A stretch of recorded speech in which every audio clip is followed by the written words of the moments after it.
And what is good, everybody? I am your host, 2400Y2K. Welcome back to another episode of the pod.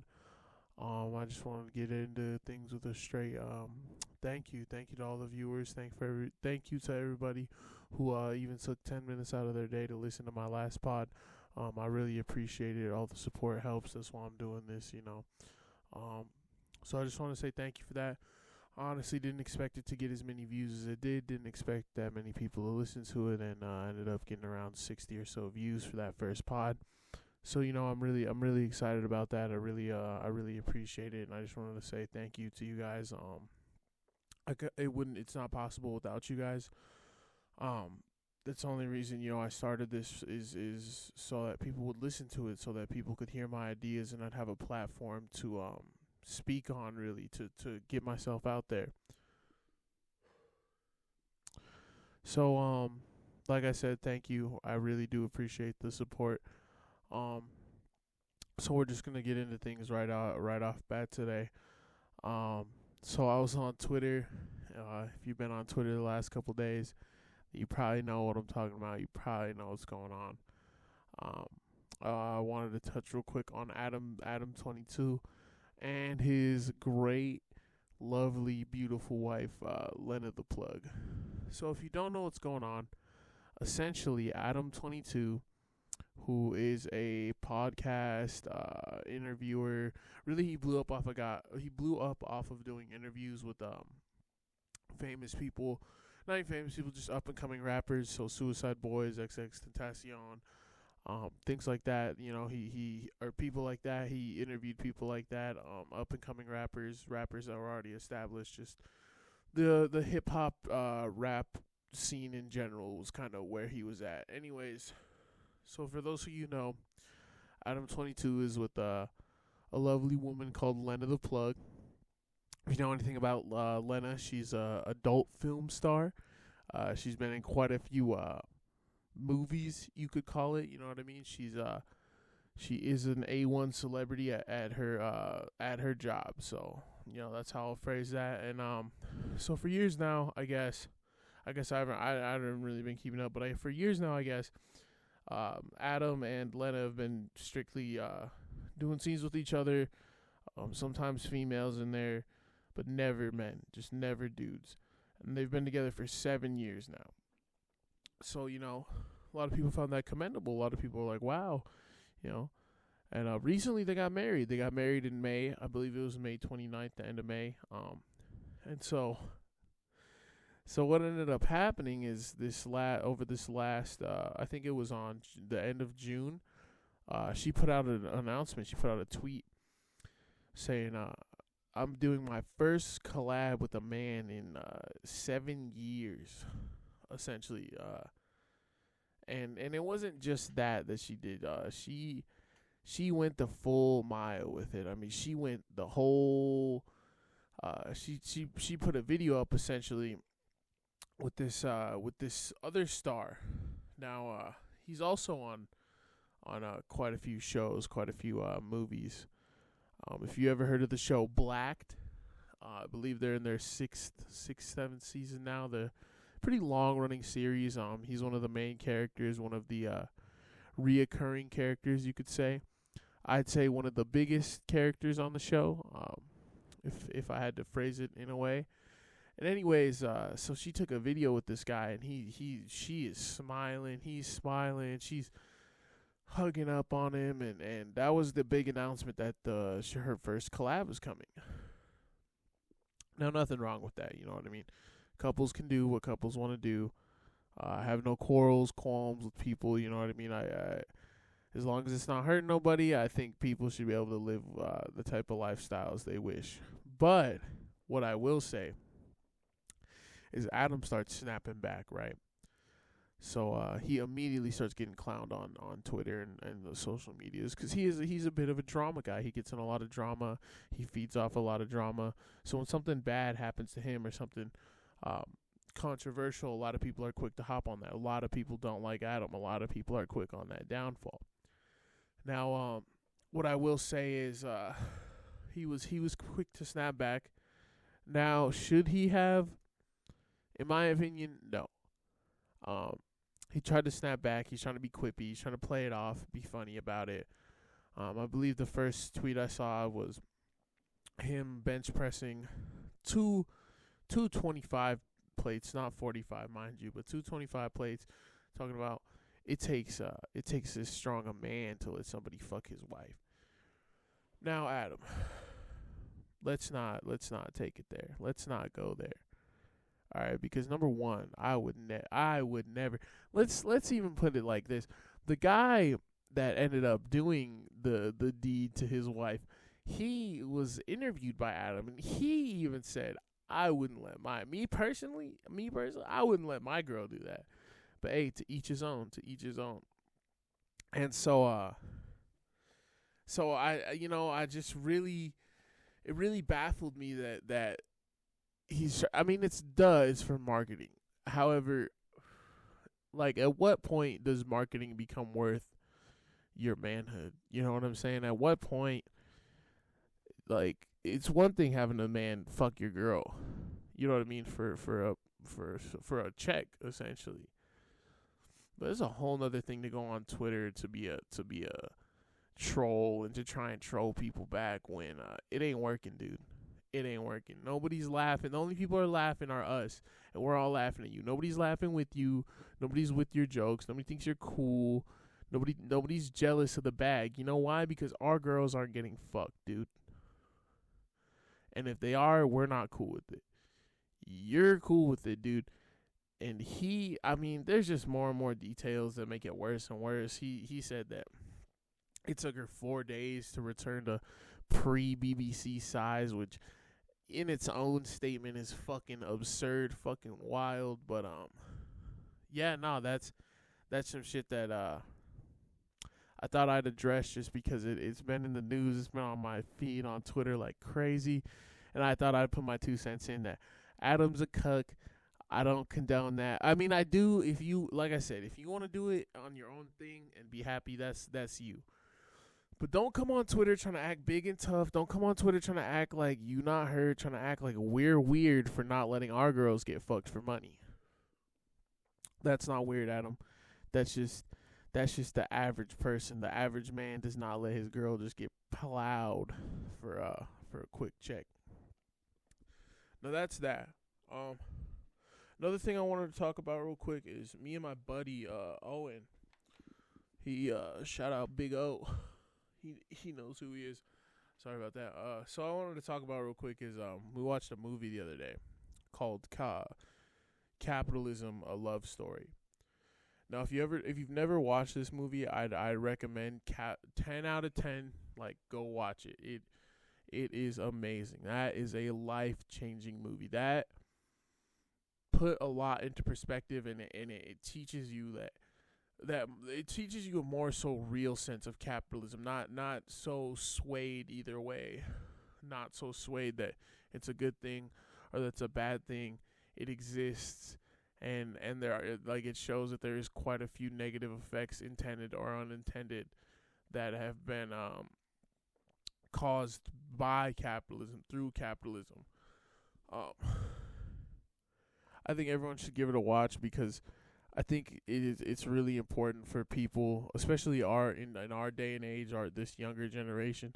I think it's really important that we understand the system we live in, why we live in it, and what it is for.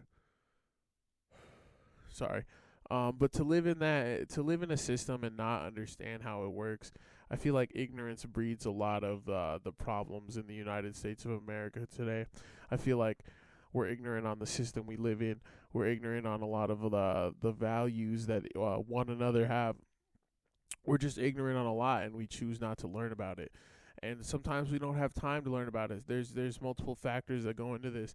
But I think if you're able to take, I think it's an hour and a half, 2 hours out of your day to go watch Capitalism: A Love Story, I think it'd be well worth your time because it's powerful. It's it really shows that there's a lot of consequences of capitalism. It shows that although intended,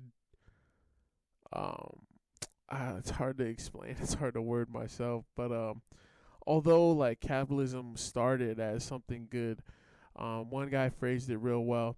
It started as a system meant to advertise what the people wanted. So at one point, it was basically, the people vote on what they want by using money. So let's say there's two ice cream shops in a town, and one guy makes really good ice cream, and one guy makes subpar ice cream. But what capitalism in that sense is intended for, and what it started out as is you vote by what you pay for. So if you go to that other guy's ice cream shop that's serving really good ice cream shop or really good ice cream, if you go to his shop and he's serving, every day and he's got 20 customers a day, and this other guy, he's all right, but he's only serving 5 customers every couple days, every few days, every so whatever, then that guy's shop will go out of business. And that right there is one thing it's like capitalism lets you vote on what the people want, what the people need. The problem is we live in the modern era. We know what the people want. We know what the people need. And it's not really a necessity anymore. And another thing I didn't go into is the problem of what does this guy do after he's in poverty. Sorry, let me backtrack there a little bit. So what I didn't explain is I told you the one good, that it's to vote. Well, what I didn't explain is the second ice cream shop guy. Now that he's out of business, what is he going to do? You know what I mean? That is where this capitalism thing gets shaky. It gets rough. It gets weird. Because now that he's out of business, he's still got a family to feed. He still needs money to buy things himself in this capitalistic system. So what does he do? He has to find a different line of work. Except this isn't 100, 200 years ago where there's only, 7 jobs. I mean, there's so many different fields. There's so many different things to pick from, and he's got to pick just one. He's got to master it, and if he masters it, and even if his shop does go out of business because the people vote his ice cream, even if he put his blood, heart, sweat, and tears into this, it doesn't mean it's going to succeed. And if it doesn't succeed, then what? Let's say he was the best woodworker, and now nobody wants his woodwork or something like that. What is he supposed to do now? You know what I mean? Where, he's got to pick up a different career. That in today's society, most starting entry-level jobs, if it's not college educated, you're not going to get paid enough to live. And that's real. Most households today require both incomes. Whereas in, let's say, the late 50s, early 60s, there was a lot of households that just were the man, the breadwinner, the single job households. A lot of the women were stay at home. This isn't an era of women are supposed to stay at home, cook, clean, take care of the kids. I'm not saying it should be like that at all. I'm just comparing the wages, comparing how in this late stage capitalism, it's not easy to just pick up a new job, or it's not just easy to enter the workforce and have money to do anything at all, really.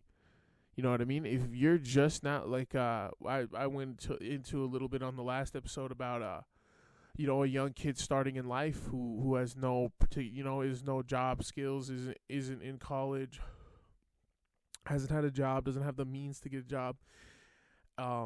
Even in the second step of the process, let's say he does get the job. Sorry about that. Let's say he does get the job. Now the question is, first, how does he get there? You know what I mean? Let's say he has all the proper identification. Let's say he's got everything he needs to even just get the job. So he gets the job. So now he's going to have to commute to work. So what is he going to do? Is he going to walk? Is the job close enough to walk? Is it super far? If it is super far, he has to account for how much time it's going to take to walk. He's got to account for weather. Let's say he lives in Buffalo, New York. It's the middle of December. He's got to have clothing if he's going to walk. You know what I mean? He's got to have the proper clothing. And if he was already kicked out of the house and not given a chance, like we described in the last episode, then what is he? How is he gonna get these clothes now? Now, on top of everything else, on top of food, on top of rent, on top of everything else, he's got to have the proper clothing to get to work. Because, mind you, he doesn't have a car. So now he can take the bus. So again, you're gonna have to account for the time it's gonna take you from the bus to get to work, and all the stops it's got to take, everything like that. Personally, where I live, we don't have subways. That's not even a national thing, which, why not? You'd think that almost everywhere in the world, let alone America, could use train transportation, could use subways, could use some sort of transportation other than public buses, which, by the way, here the public buses aren't very good. They're not very big either. We don't have buses like big cities like Chicago's buses or New York or even someplace a little bit smaller.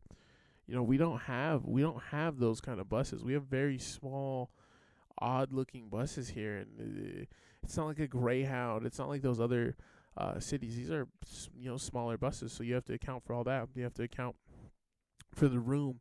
Is there going to be enough room? How long is it going to take? Right? You have to account for all that, because there's still 80,000 people in my city. Even though this is a smaller city on the grand scheme of things, in the grand scale of the United States of America, it's still a city nonetheless. And so so now we've got to this step. What do you do? You've got the job. Let's say you have figured out your route. You figured out what you're going to do. So now you got to start commuting. We got to start getting there every day. So let's say, we're showing up every day. We're getting home every day. Even though in my scenario, we've just solved these problems. In real life, you can't just solve these problems. Like, you're gonna have to account for that. And if you can't make it, if it's too long a walk, and some people give you bullshit that, it's not too long, or if you really want money, if you really want to work, you'll do anything for that job. It's not just that easy. And it shouldn't be like that. You shouldn't it shouldn't even have to be that way. Even if you are capable, you shouldn't have to just walk a fucking 12-mile, however long journey it takes to get to work. You shouldn't just have to do that. Anyways, that's besides the point. So, let's say you out there. Now you're getting there. Now you have to save your money. Somehow, you have to save your money. So let's say you're starting at $13 an hour, because that's what my second job started me out as, right? And that's a realistic rate. A lot of places in America, that's what you're starting out as, or even lower. So let's say you start at $13 an hour, right? And you work, all right, let's say $13 an hour. Let's say you're trying to work as much as you can. So let's say you're working 45 hours a week, right? So that's $585 before taxes. Wait, I don't even think I did the calculation on that right. So 13 an hour times, let's say 9-hour shift times 5. So 585, right? 585 in that week before taxes. So times that by 4. You make $28,000 a year. You make $2,300 a month. You make around 500 something a week. So let's start with that first paycheck that you're going to get, which is most likely going to be bi-weekly. So let's say you did all that, 13 an hour times 45. Mind you, I'm putting 45 hours in, which is not normal. Normally, you're going to get 40 hours a week. So, I'm accounting for overtime because you're working that much harder because you need it. You want the money that bad. So that's that 585 times 2. And then let's minus the 100 110 for taxes. So you're looking at about 1,060 for a week. Okay, let's do a low cost food budget for that's 2 weeks. Let's do 100 a week for food. Now you're down to 860. Let's do, what is rent? I mean, I'm doing the calculations kind of weird and sporadic. But the point I'm trying to make here is, and I'll get back to what I was in a second. The point I'm trying to make is that even once you get that job and semi figure it out on how to get there and things like that, now your step is, now you have to get that first check and then figure out what to do with it. So let's say you're kicked out, you're gonna have to get a place. Which, where have you been living this whole time? How you've been taking showers? How have you? We haven't even discussed all that yet. But anyways, you're gonna have to get a place. So let's say you get a place, and now let's say the average cost. Well, I'll look it up in my state just to be more accurate. But let's say the average. Here, I'll pull it up real quick. Sorry, that's taking me so long, but I'm really passionate about this because I really do believe in some sort of change in the systems that we have all around our life, so that things are more affordable. People are, who, especially young people who are coming into this world, do have opportunities and aren't just starting from the complete bottom or starting from minimum wage, because I don't believe that that's how it should be, and that's not how it is. It's not like that for all Americans. It's only if you're poor. If you're rich, you can start, you know what I mean? You're going to college. Once you get out of college, you can get a job that pays you 60, upwards of $100,000 of a year, And so I believe it should be like that for a lot more Americans, a lot more people in general. But I'm, one step at a time. So we're just doing, I'm just, mainly thinking about America right now. But it should be a lot easier to live in this country than it is right now, especially for the majority of people, especially for people who live in poverty or a couple checks, if not one check away from poverty. I believe that it should be easier for these people to have access to school. It should be easier to have access to healthcare. It should be easier to have access to a better legal system for when they do get in legal trouble and things like that. That's a whole nother argument that I haven't even touched on yet. And I'm probably going to wait on that just because that's a huge one. That's a really complicated, hard one. But it is one that I'm very passionate about.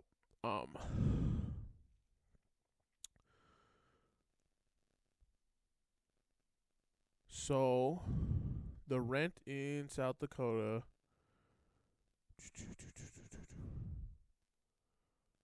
So the rent in South Dakota here for a 1-bedroom apartment, this is in Sioux Falls, is about $900 a month. This is a 13% increase compared to the previous year, so it hasn't gotten any cheaper to live. So yeah, the average rent in South Dakota is about $995. So that already takes out most of that check. That's just for living. All right, that's just for living in general. So let's do those calculations real quick again. $13 an hour times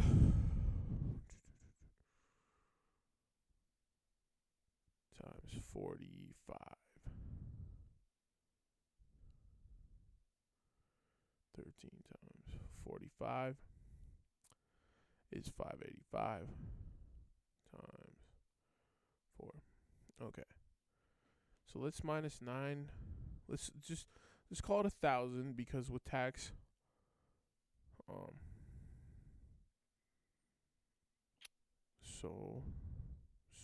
sorry, I keep messing up these calculations. So 13 times 45, 585 times 4.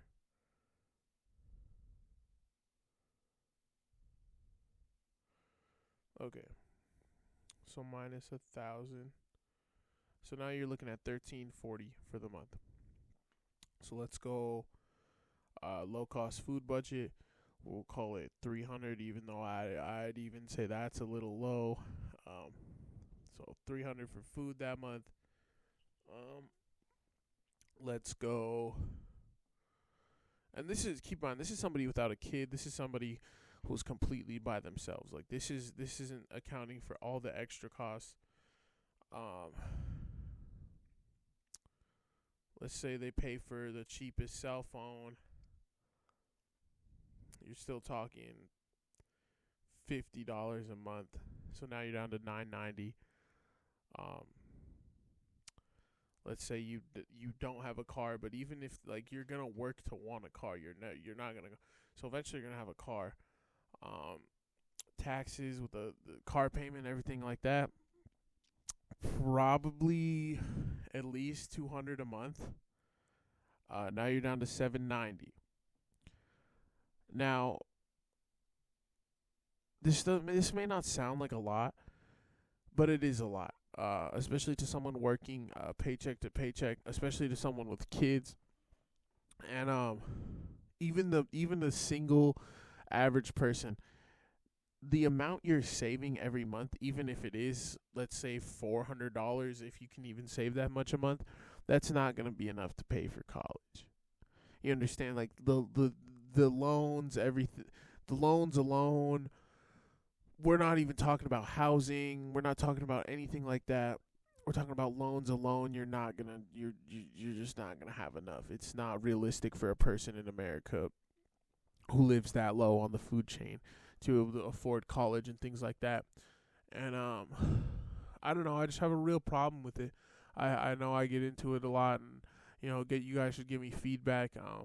If you like it, if you don't like, kind of what I'm talking about. But this is really what I'm passionate about. I'm trying to go to college. Hopefully I can go to become a political science major and be a politician one day. Be someone that makes the change. Be someone that has some sway, has some can actually change. I actually want to bring change to this country first, to the world in general, but definitely to this country first. Especially because we've been through so much.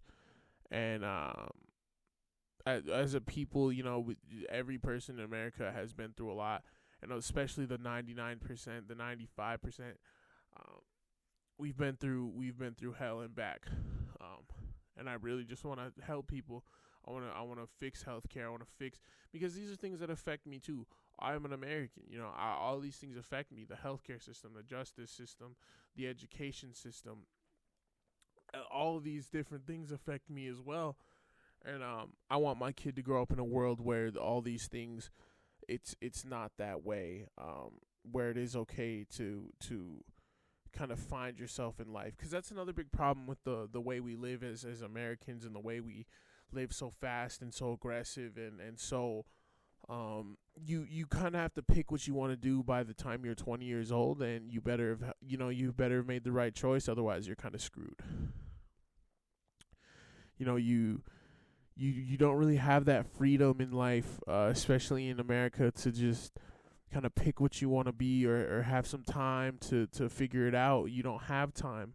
Time is money, and nobody wants to be broke, you know what I'm saying? So a lot of people rush into careers. A lot of people do things that they aren't necessarily happy with, or they don't necessarily like, but there's a big dollar sign value on it. That can even be said for something like podcasting like this. A lot of people may not even necessarily like it, be passionate about it, or care about it at all, but they see a bag, they see a dollar sign, and that'll be in any and every industry. There's going to be people that are chasing a bag and don't really give a fuck about the industry at all. But but I think that's a big problem with America. I think that's a big problem with the people in general, and I think that's something that we need to work on changing, especially as a society, because we shouldn't have to decide what we want to do by the time we're 20 years old. We shouldn't have to have our whole life figured out by the time we're 20. And a lot of people will say, well, that's not what they're asking, and that's not, but it is, because college is such a huge, expensive choice that I can't fuck up. I can't get into a field where I don't make money.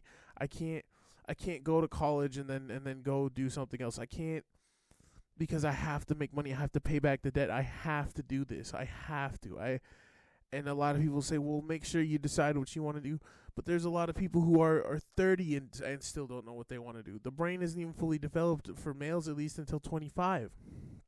There's no way that by 20, 18, 19, 20, we should already have our whole entire life and occupation figured out, especially since the American way of life depends so heavily on your occupation. You shouldn't rush something like that, because I don't want to be in a field where I fucking hate it for the rest of my life.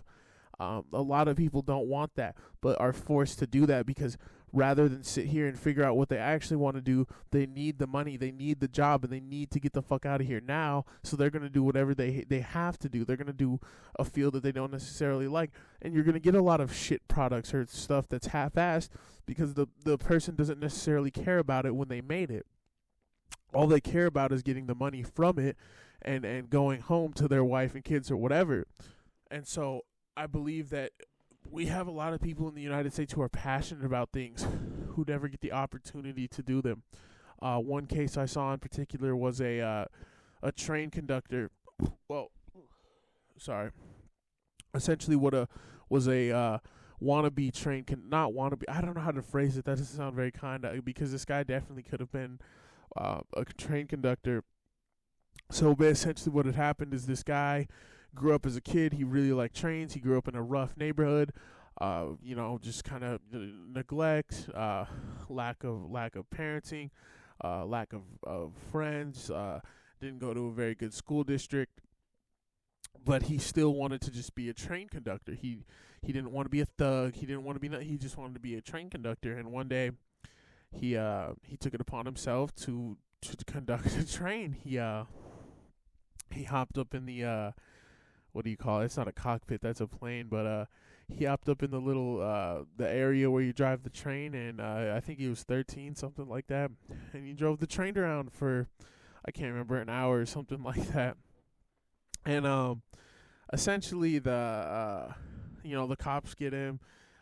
It's a big fucking deal. They're calling him a terrorist. They're saying that he was, hijacking the railway, that he was gonna do something bad, and this, that, and the third, and essentially they barred him from becoming a train conductor for life. Like they basically called him a terrorist, threw the book at him, said you're lucky we're not sending you to prison for the rest of your life.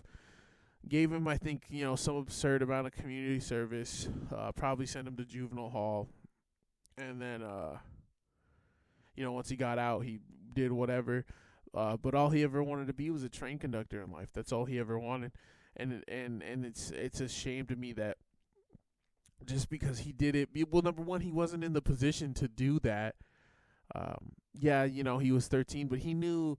I think he knew subconsciously. I think he knew in his mind he never had the opportunity. He never had the chance. He was never given the skills, and even so, with him committing that quote unquote crime, why would you bar somebody who wants to do it so bad? It just seems counterproductive to me to have so many members of society want to do so many jobs, want to be so many things, and be willing to put hours of labor and blood, sweat, and tears, and not just wage slavery. I mean, they're not just there to get their check and go home. They really want to do this. I even almost want to say regardless of a check, because there are certain things we do as people that we would do regardless of if we got paid or not. And some of those things that we do, we could really turn into a skill if we had the opportunity to. Like that train thing I was talking about. If he was given the opportunity, like if he really, if they let him be a train conductor, he might have been the best train conductor that ever lived. You know what I'm saying? He might.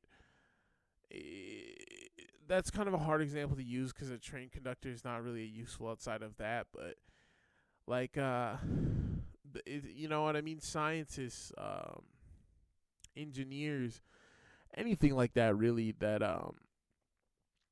they, it's hard to phrase, it's hard to get it's hard to spit out, But essentially, like, people in prison, I know a lot of them are like engineer level smart, and they don't have the opportunity, you know what I mean? Because they're considered bad apples, they're considered criminals, and because they do one thing, if they have a felony, they're considered heinous and bad people, can almost not get any jobs, are pretty much stuck at the level of life that they went into prison at, or lower, you know what I mean? And I just think that that's absurd, because so many people incarcerated are capable of amazing things. So many of those guys are carpenters, engineers, pilots, drivers. I mean, you pick an occupation, you go to the U.S. prison system that with 2 million plus people in it, you'll find one in every single occupation. You'll find a firefighter, you'll find a woodworker, you'll find a bead artist, you'll find a musician, you'll find a glass maker, you will find an engineer, you'll find a construction worker. Any career path you could choose, you will find that person in prison. And that's, that's really disappointing and sad to me, because we are the greatest country on earth, but think about how much greater we could be with that infrastructure, with that with all these pilots, with all these bus drivers, with all these technicians, with all these engineers, with all these computer scientists, with all these defense industry analysts, with all these different careers. Instead, they're stuck in county jails and federal prisons. And I just, that upsets me. That really does upset me, because I feel like there is such a huge missed opportunity. A lot of those guys did do bad things. However, a lot of them didn't, or stuff that we consider bad. So, like, the obvious one, like drug trafficking, especially with marijuana, weed. It's absurd. It's absurd because in so many states it's legal now. It was legal long before the federal government put their foot down on it, and it will be legal hundreds of years in the future. For us to have it federally illegal right now, it makes no sense, because it's not as harmful as something like alcohol. It's almost. I mean, I understand why it was banned, and that's a whole different thing that we'll get into someday on the pod. I just don't want to do it right now. But there's, the targeting of minorities, the targeting of poor people, targeting of Mexicans, blacks, things like that. It completely, I do understand why it was banned. It makes sense, the times, and then the racism and all things like that. Like, but it just in a modern sense, in a modern era, it doesn't make any sense. These barbaric drug laws make zero sense. This is the part that gets me. Especially because it hasn't worked. Because the war on drugs has failed time and time again. It failed when Nixon did it. It failed when Reagan did it. It failed when Clinton did it. It failed when Obama did it. And I don't even know if Trump had a war on drugs, but if he did, you know what? I'll tell you something right now. It failed. As long as there's a supply and demand, there will always be a product. And you really want to get into it, I think drug use is one of the least problems. It is. I understand how harmful it is. Me personally, I'll get into it eventually one day, but that hits close to home. Drug use and that whole thing with it affects the people around you 150%. But I believe that if these weren't street drugs, if these were legal from a pharmaceutical company, and if they were regulated in amounts that we knew, with chemicals that we knew, it wouldn't be so dangerous. It wouldn't be so addictive. It wouldn't be so bad if we didn't make it so bad. It's just like weed or beer.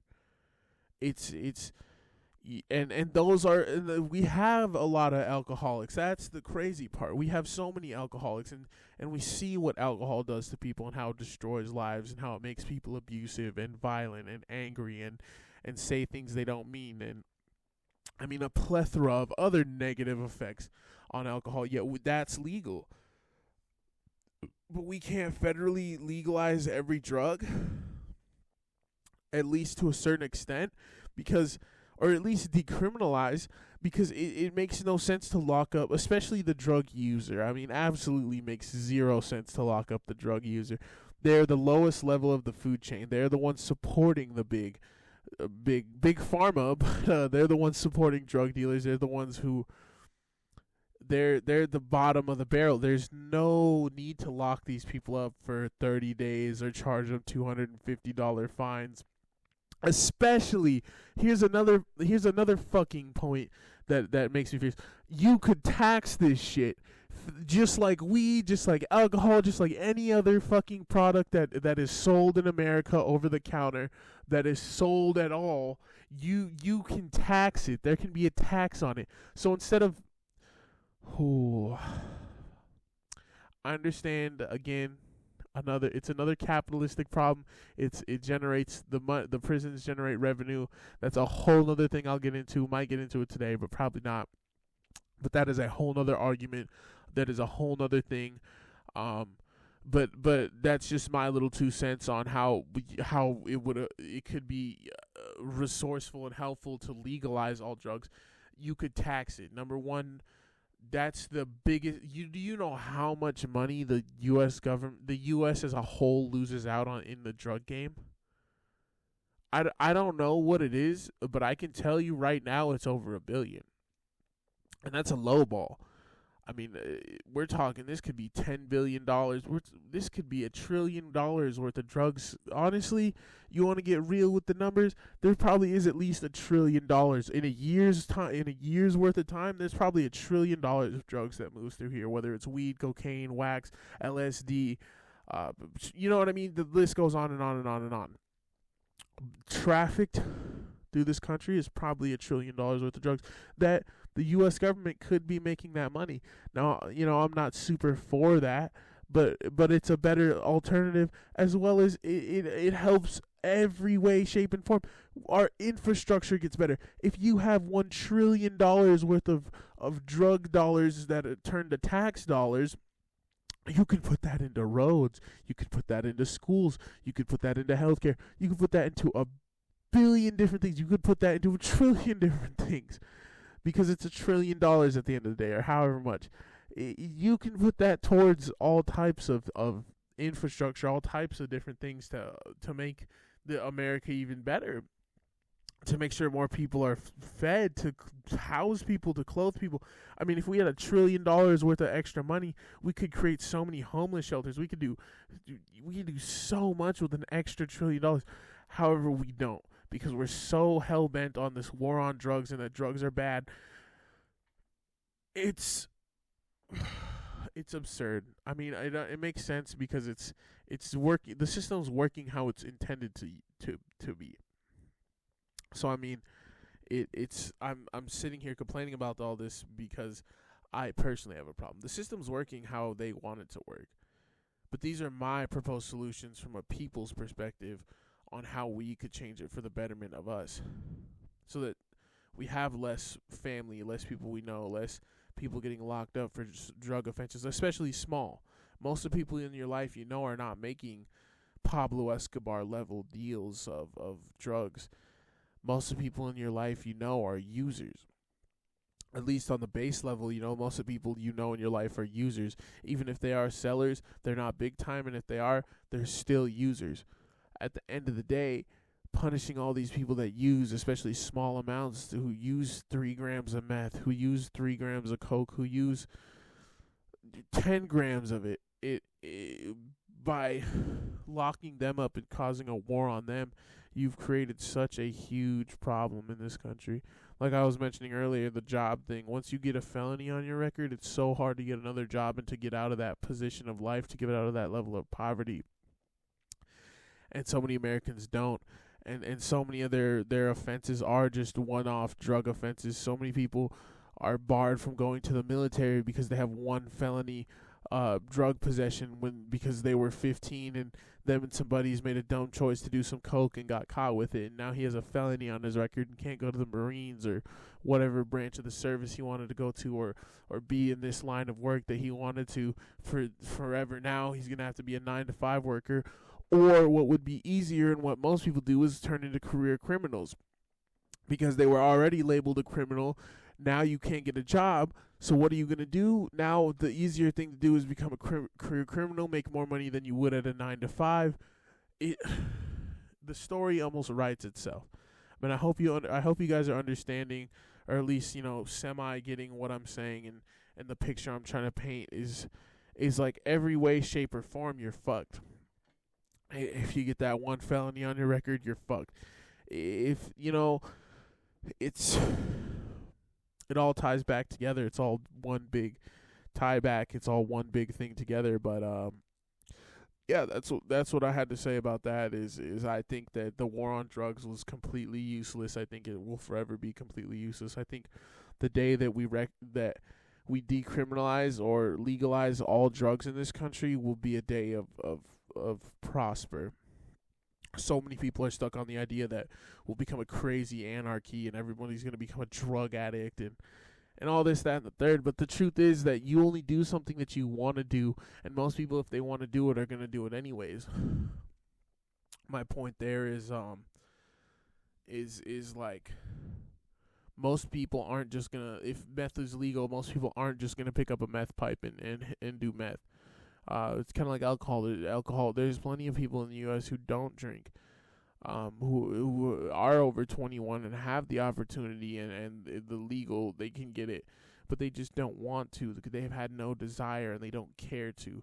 You could argue that, yeah, just giving the opportunity might get more people addicted, but I'd argue that the people that are going to do it are going to do it regardless, and having them do it in a safe and controlled manner of having it from a pharmacy or having it from a lab where it's tested and we know there's not no fentanyl. We know it's not cut with something it shouldn't be. It doesn't have, bleach from somebody's bathroom in it. Then I think at that point, it becomes a lot more safer, and we're saving a lot more lives than we're saving by just completely making it illegal and outlawing it. I think if America really is truly about saving lives like it claims to be, we have to start somewhere, and I think the drug argument is, or the rec I don't even know how to say it,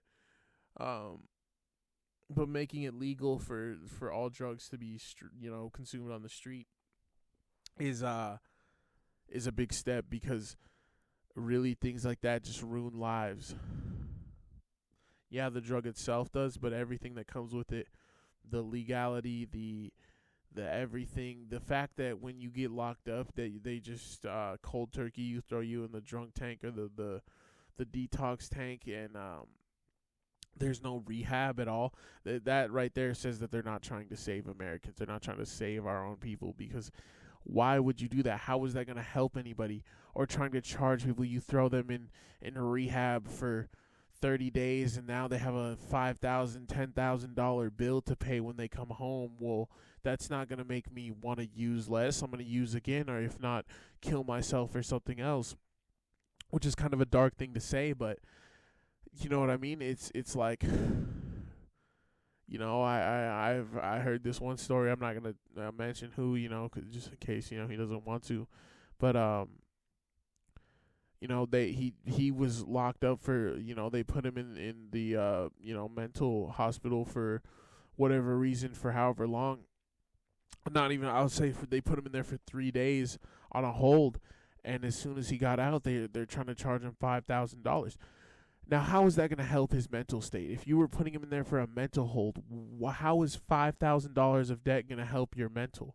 You understand what I'm saying? Especially when I did those calculations earlier, and on let's say this salary that I made up of $28,000 a year before taxes, that's $5,000 out of that. That's a whole 2-3 month portion of work that you're going to have to hand over to a hospital because you had a mental break or you were depressed. Now you have to give them oodles of money. Same with medication. You want to get better, you want to have antidepressants, you want to have whatever your meds are, or you got to pay a fuck ton of money for them. And when you run out, oh, well, I guess just have fun being sick again, have fun being depressed again, have fun having bipolar again, because that's basically what they're telling you. Because when you can't pay for it, they say, well, we can't give it to you because, you haven't paid for it. Well, so then what you're telling me is because I can't pay for it, you want me to get sick again. That's what I mean by it's not about saving lives. Because if it was, you'd make these things not. I wouldn't even say free, because that's a little radical. I'd say just affordable. If you made it some price that the average American can afford on the federal minimum wage of $7. I haven't even gone into that. Yeah, minimum wage, by the way, if you look it up federally across the United States. Now, a lot of people will give me shit and argue with me that, oh, well, the minimum wage, I get paid 13, 14, blah, blah, blah. That's fine. We live in a competitive market. Of course you will. But that's the federal minimum wage, the least amount that they're allowed to pay you in this country. If a company wanted to, they could pay you $7 an hour. Like, really think about that. Can you afford an apartment, food, clothing, car payments, everything I mentioned on $7 an hour? That's $14 in 2 hours. That's $70 in 10 hours. That's $140 in 20 hours. You see how low these numbers are compared to even $13 an hour, which is $6 more. You're getting double that. So instead of $140, you're getting, $2 whatever.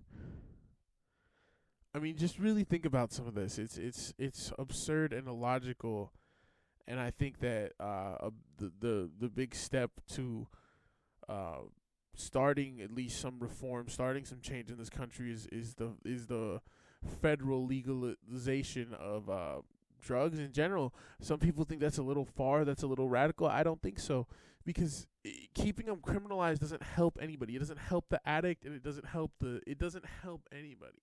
It doesn't hinder the seller, and it doesn't help the addict. So what does it do by criminalizing it and having people locked up or having this on their record or get felonies? It doesn't do anything. It destroys people's lives. So I believe that federally, you make it legal, just like weed, just like alcohol. You know what I mean? Not everybody's gonna drink. Not everybody's an alcoholic. There are some people who drink just fine. There are some people who don't drink at all, and there are, of course, your alcoholics and your people who do it bad. Do we reward them? Do we say it's a good thing, even though it's legal? It's not smiled upon to be an alcoholic, and the same thing would be if you were a drug addict. If you did a bunch of heroin, if you did a bunch of meth, if you did even a bunch of weed, I'm not saying that's a good thing. I'm not saying that's a thing to be proud of. What I'm saying is that it's more for the people who need it than it is for thinking about all. See, that's what we'd like to do as Americans too, is think about the people that are going to abuse it. Think about the people that are going to take advantage of the system. That's all we ever think of. We don't think about the people that are actually going to use it. So who this would be useful for is people who are actually addicted to meth, who are actually addicted already. And instead of having to hide in a crevice and corner and do some drugs that could be tainted with fentanyl or God knows what else, rat piss, dog shit, you know what I mean? Just anything on a human, sentimental, loving level. You don't want somebody, especially a family member, doing, even if they're doing drugs, you don't want them doing something tainted. You don't want them to die, or at least you shouldn't. And so that's where I believe, like, this would help a lot if they could get it. So you know that it's pharmaceutical grade, and you know that it's not filled with bleach, or you know that they're not going to die their first hit, so that it's more open and accepted, and people feel more comfortable to talk about it. People feel more comfortable to go to rehab. People feel more comfortable to get help. Just how like AA became more popular, more and more people feel better about going to AA. More and more people feel safe about it, and it's still not as like I want it to be. It's still a lot of sorry about that, but there's still a lot of negative connotations to AA, and there still is a lot of judgment and a lot of people who are scared. But I think that they've shown, at least even in their few years of being around, not few, but compared to the support for drug addicts and drugs, it is a few. But the way that they kind of took their leap, and I feel like that would help a lot with drug use in this country. And I think that right there would take care of a lot of issues, a lot of poverty, a lot of homelessness, a lot of crime, a lot of violence, a lot of burglaries, just everything like that. I think you take drugs out of the mix, that automatically takes away a lot of crime. It takes away a lot of crime. A lot of people don't feel the need, a lot of people don't feel the need to, I don't know how to explain it. Just something about being in that life. People feel the need to steal. Like, you need that hit. Let's say you're sitting there, you're down, you have nothing. You really want that hit of crack. You're going to do anything by any means to get that. And you can do that, you know what I mean? And I just feel like if it was legal, it would sway that a lot. A lot of people wouldn't feel that same way. Pharmacies aren't going to accept robbed things. They're not going to accept a handgun for a crack rock, you know what I mean? Whereas in the streets, that's possible.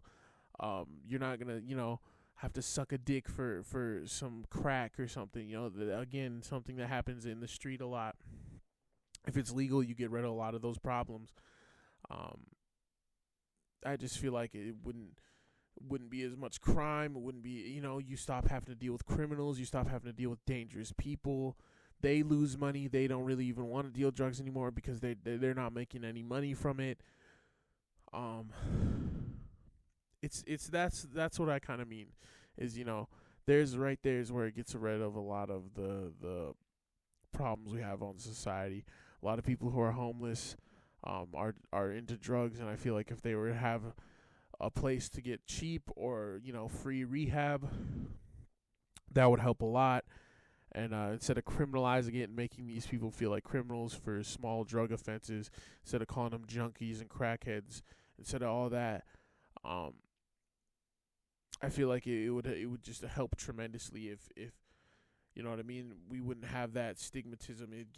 Society would view drugs a lot different if they were legal, just like we view alcohol a lot different. Portland's not destroyed. Oregon legalized every drug from meth to mushrooms. It's not in shambles. It's not anarchy. Not everybody's a drug addict. If anything, it's probably more safe there. And I think that's how it could be all around the United States. And I know that was a lot. I know that was an earful, kind of. But I have big plans, big ideas, and that's just one of the things I wanted to share, especially on the pod, is my view on drug use, my view on legalization, and my view on how the government should handle it, because I feel like there is a real proper way to handle it. And I feel like we've been not even just mishandling it for so many years, but just ignoring it and straight up adding to the problem with things like the war on drugs, where you make it a legitimate war. Because the one thing I saw that really put a perspective into my mind was when is a time you want to kill somebody else? And the guy said, well, geez, the only time I can think of is war. You want to kill the enemy combatant. There's really not another time in your life where you should just want to kill somebody. And so that's what I think of when you put something like the war on drugs and you make it a war. Now these are the enemies. These are enemy combatants. These aren't just down on their luck Americans who are, you know what I mean, who are drug addicts. These aren't just people. These aren't people. At the end of the day, these aren't even human beings anymore. They're drug addicts. They're junkies. They're whatever label you put on them. And they're meant to be abused. They're less than human because they do drugs. And that somehow, even though if you were to say that same person and see them not do drugs, they're worth something. If you see them do drugs, all of a sudden they're worth shit nothing. And I believe that's that stigmatism, that feeling, that way that we treat people like that started with the war on drugs and calling it even the war on drugs. It's propaganda. It's to make people think it's a war, to make people think they're their enemy. But really all it did was allow police to harass the people in any way they saw fit, especially low income and minority neighborhoods. They were able to harass and get away with a lot more. And man, that doesn't sit right with me. And I think that I think it's such an old mentality that drugs are bad.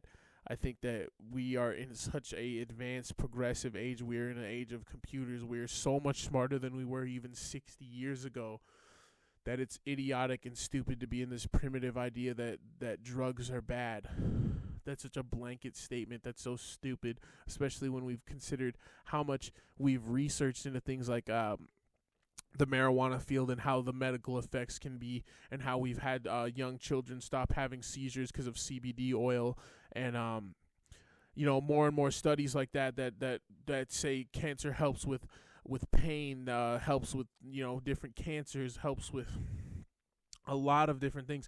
And considering you don't even have to smoke it, there's oils, there's so much with the way we've advanced in science. And yeah, that's weed, and I'm talking about drugs as a whole blanket, but how do we know the other drugs don't have health benefactors? How do we know anything about them? Because they haven't been allowed to be researched in the public like that. They haven't been allowed to just be in your home experimented with, like alcohol or weed or anything else that we've come further with in our knowledge. We don't have the knowledge on things like that, especially drugs that came out recently, like, fentanyl or things in the 80s, crack even. We don't have a real good understanding because we haven't been allowed to. Scientists can't just have crack in their laboratories and research it. You know what I mean? It's a illegal substance. It's a controlled substance. It's still illegal. And so I think even there we would get more understanding. The scientists, more people would have access to it. They could figure it out. And, maybe they do help things. Sorry, I kind of got carried away there. But I believe that the war on drugs was unfair. I believe it was horse shit. And I believe that that's the step one of changing this country for the better, is legalizing every drug on a major scale. That's really I did not mean to get carried away with that like I did, but that's how it happens sometimes when when you get into this. I think I'm about to wrap it up. Again, I kind of got carried away with that. Did not mean to. Don't know if you guys will like this one. This one was a little more centered around that whole drug topic and capitalism, and so I don't know if you guys will like this one, but I figured I'd knock this one out. I figured I'd try. I'm gonna try and do these once a week. I think that's pretty good. This one might come out on Sunday or Monday, maybe Tuesday. So I'm gonna try and keep in that ballpark, Sunday, Monday, Tuesday. I feel like that's a good upload schedule. I feel like that works really well. So yeah, I'm gonna try and do that, and yeah, I don't know. I kind of feel bad because I really got into that one topic for the episode. But really how it happened is I sat down, again, didn't kind of have a creative mojo, was, just sitting here kind of thinking, how am I going to fill up an hour's worth of conversation? And then once I start talking, it just kind of starts rolling, and especially when I start talking about something I'm so passionate about. Hopefully you guys are too. Hopefully you care. Hopefully you listen. I know these aren't exactly maybe what you're expecting. They're not as funny and stuff yet, but I promise you the further I get along, the funnier they'll get, the more I'll kind of get into my flow, get into my character, get how it's supposed to be. I'm just kind of figuring it out, feeling it out right now, but to fill up an hour's worth of time with conversation, especially by myself, isn't exactly the easiest, but we're making it work, and hopefully you guys enjoy it. I've got some real positive feedback on the last episode, so like I said, thank you. I really appreciate the support. I really appreciate you guys. You guys are awesome, and I can't do without you, so continue to like, comment, just be a part of the channel, be a part of the podcast, be a part of the 2400 Y2K family. That's a mouthful. Pause on that. I didn't mean to say nothing crazy, but so I think I'm gonna wrap it up. I really enjoyed today's pod. This one flowed pretty well. This went pretty good. So give me some feedback. Thank you for every view, every like, every comment, any amount of support. I really appreciate it. Like I said, I'm gonna try and do these on a weekly schedule. Sorry, it kind of took me a second to get this one done. Everything with my personal life, as well as it's you just got to find the time and kind of structure it out. But anyways, guys, it's been your host 2400 Y2K. Thank you for tuning in. Stop by for the next one. There's lots of big things to come, and anyways, thank you guys. Yeah.